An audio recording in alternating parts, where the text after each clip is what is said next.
Hello, welcome back to our channel. My name is Ufuk Sayın. Today, we are going to talk about the security and defense relations between Turkey and Europe with retired Brigadier General Ufuk Uras. Welcome, General. Thank you, Colonel. General, while some Europeans see Turkey as an ally, the others see it as a rival. Why do you think Europe is divided when it comes to Turkey? Yes, you are definitely right. Some people in Europe, especially politicians, see Turkey as a competitor. This is also same situation when you go on the street and talk to people. I spent 5 years as part of my military career in Europe, and I had the opportunity to speak on many matters with my colleagues and also with people in my personal interactions.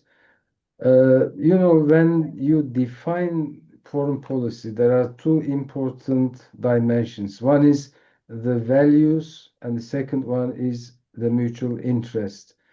And what I have experienced in Europe, that many people do not see Turkey as part of a common value system.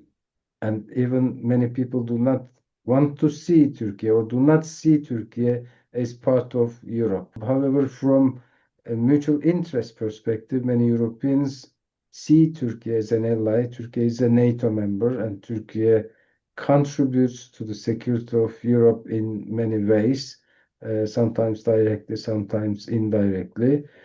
A couple of days ago, the President of European Commission, von der Leyen, made a speech, and in her speech, she stated that Europe should complete its enlargement. Otherwise, Europe will fall under the influence of Russia, China, or Turkey. I can understand Russia or China, but why Turkey? Turkey is a candidate country. The candidate status was recognized in 1999, and Turkey and Europe started accession talks in 2005. But that shows the mindset of Europeans. A senior politician, and many people like her, think that Turkey should not be part of Europe. They see Turkey on the other side, but it creates a dilemma in Europe. They know that they need Turkey for the security of Europe because Turkey has a very capable military. Turkey has many geographical advantages, but on the other side, they don't want to accept Turkey's accession to the European Union as a full member. In your opinion, what makes Turkey such an important security and defense partner or ally for Europe? What are the factors? There are too many factors, but some of them are really very important. First of all, the geography of Turkey. Turkey sits in the center of continents. Turkey links Eurasia to Mediterranean, Africa. Turkey is also linking Middle East to Europe.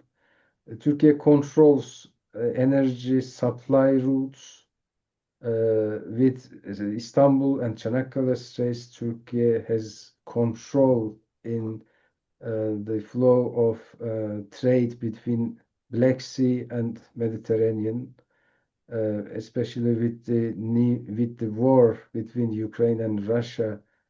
The security of Black Sea has become more important than ever.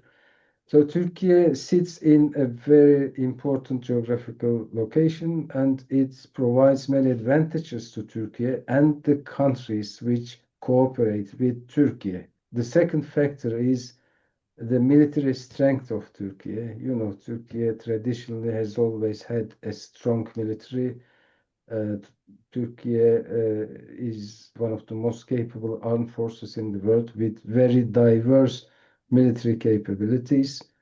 The Turkish defense industry has made a very serious progress, and now the Turkish armed forces meet its requirements, maybe 85% of its requirements from the national defense industry and defense companies.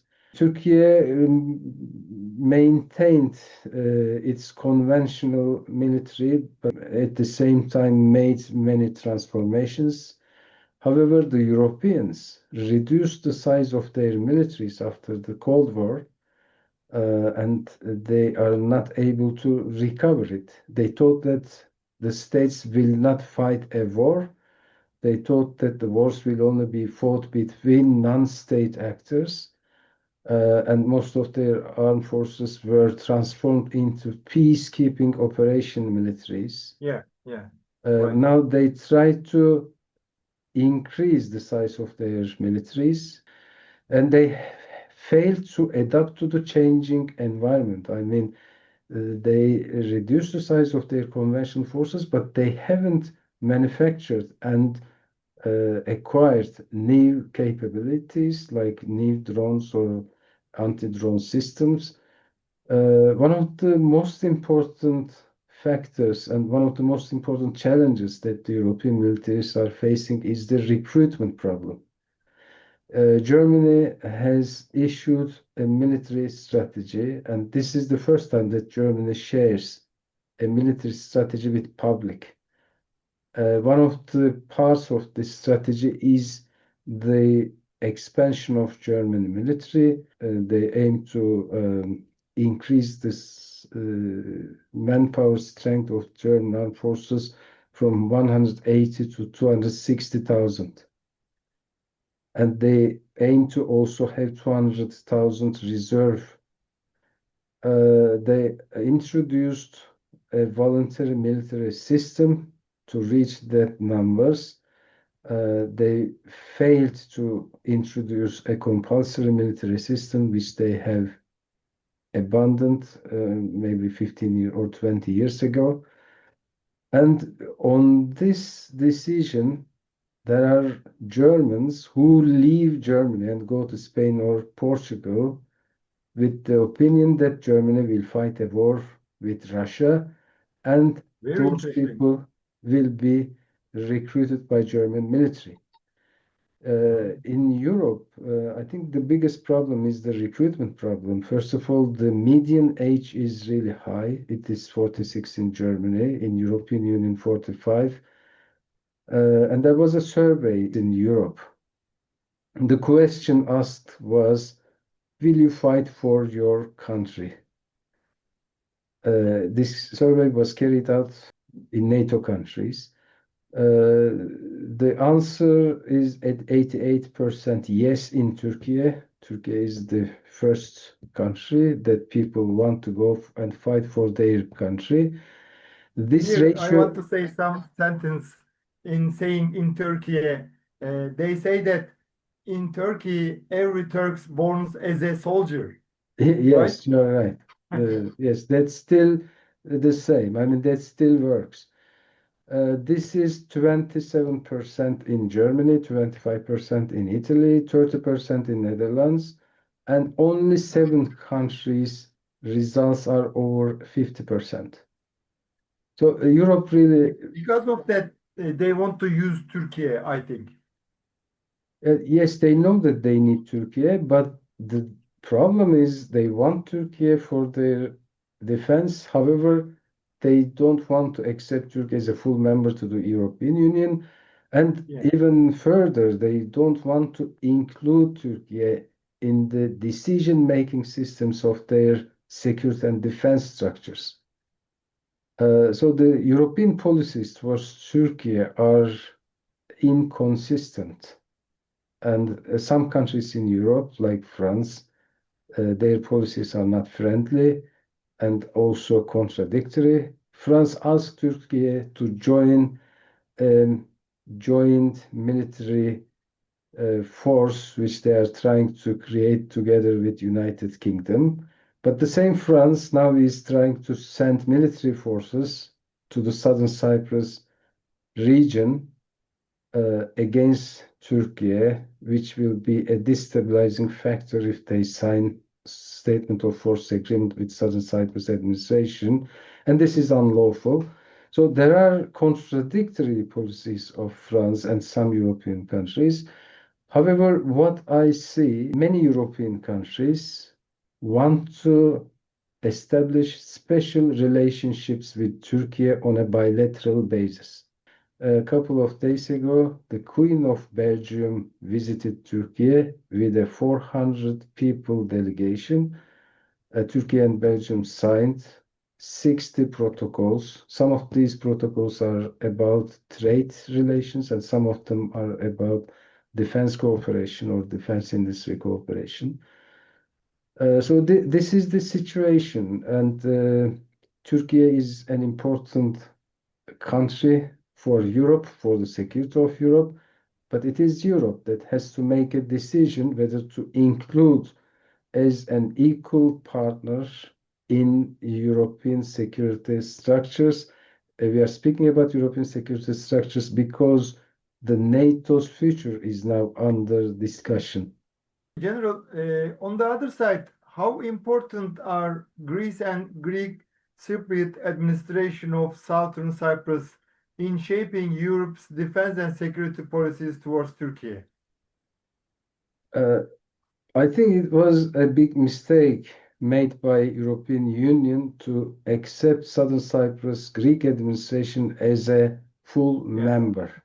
The second mistake they have been making is the ignorance of the Turkish Cypriots. The Southern Cyprus Greek administration does not have any authority and the right to represent the entire island. However, the EU approach is in this way, and that provides an opportunity to the Southern Cyprus Greek administration to influence European Union, which is disproportionate to the power of Southern Cyprus administration. Greece is an EU member, and both Greece and Southern Cyprus administration try to turn the disputes between Turkey into disputes between European Union and Turkey. But many European countries mostly do not acknowledge what the Greeks and the Southern Cyprus administration want from European Union based on their bilateral relations with Turkey. Concerning NATO, Greece is a NATO member. However, Turkey is also a NATO member, and Greece does not have any chance to influence the decisions of NATO against Turkey because Turkey has the veto right in NATO, being a member of NATO. General, I want to talk about NATO again. If NATO were to break up in the future, how do you think that would affect the relations between Europe and Turkey in terms of security and defense? That's a big question. You know, in July this year, there will be a NATO summit in Turkey, and this summit is so important because we will see whether NATO will continue to survive or will end. You know, when President Trump came to power for the second time, he said he wanted to annex Greenland to US. That created a big tension inside NATO, and that led to the discussions whether NATO will dissolve. And most recently, Trump asked European NATO allies to send their ships to the Strait of Hormuz to support the US blockade and naval operations. This was rejected by European NATO countries, and Trump said NATO is a useless organization. So this is a serious issue. US is also divided on that. There are people in the United States who believe that NATO should survive and US should remain as a member of NATO because they believe that NATO serves the national interests of US. So it is uncertain what happens if US leaves NATO. NATO may dissolve. So if it dissolves, European Union or Europe will need to define a new security architecture. They may decide to develop a new defense organization under European Union.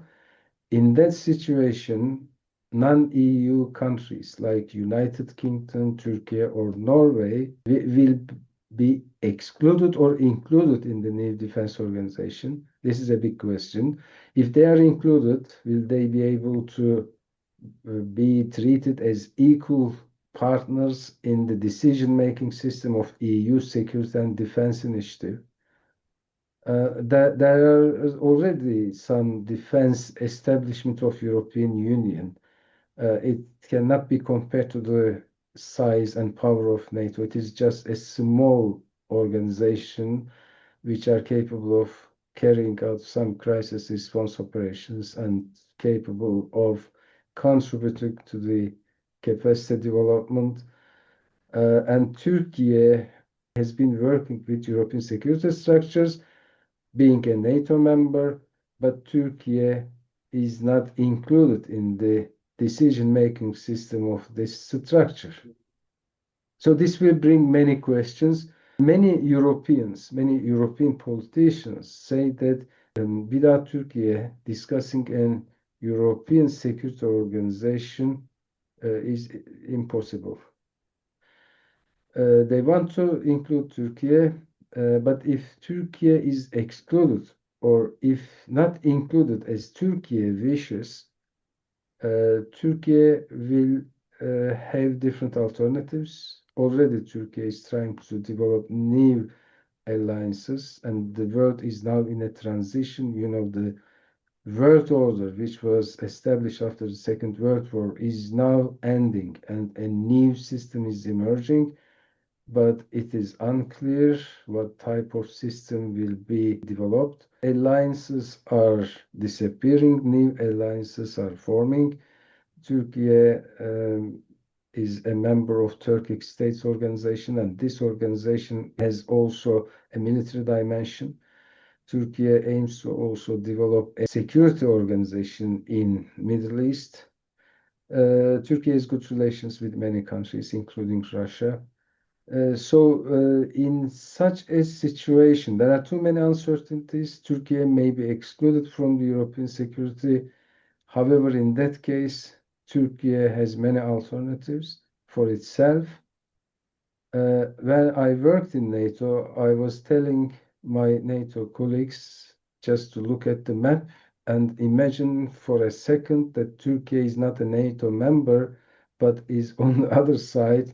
And I was asking them how they feel. So Turkey is a very important country with its geography, with its extensive relationships, and with its military strength. Thanks, General. Would you like to add anything lastly?